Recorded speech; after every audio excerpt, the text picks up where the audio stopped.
قل هذه سبيلي أدعو إلى الله على بصيرة أنا ومن اتبعني.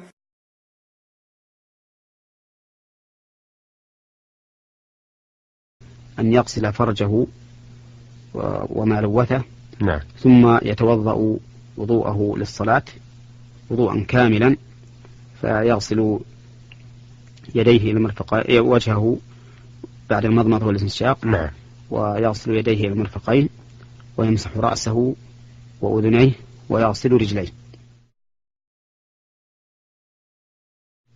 ثم بعد ذلك يفيض الماء على رأسه حتى يروي أصوله إذا كان ذا شعر كثير، نعم. ثم يفيض عليه 3 مرات على الرأس، ثم يغسل سائر جسده.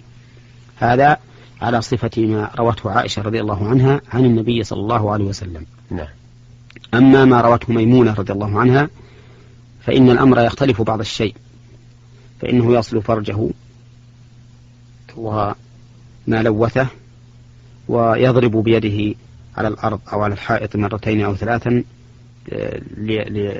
لينظفها بعد هذا الغسل، نعم. ويغسلها، ثم يتمضمض ويستنشق ويغسل وجهه، ثم يغسل يديه إلى المرفقين، ثم يغسل رأسه غسلا كاملا ولا يغسل رجليه، م بعد ذلك يفيض الماء على سائر جسده، ثم يغسل رجليه في مكان آخر.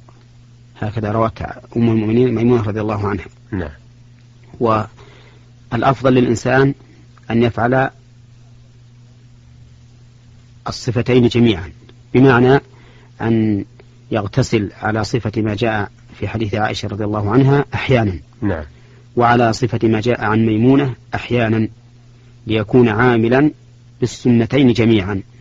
وإذا كان الإنسان لا يدرك إلا صفة واحدة من هاتين الصفتين فلا حرج عليه في ملازمتها، والله موفق.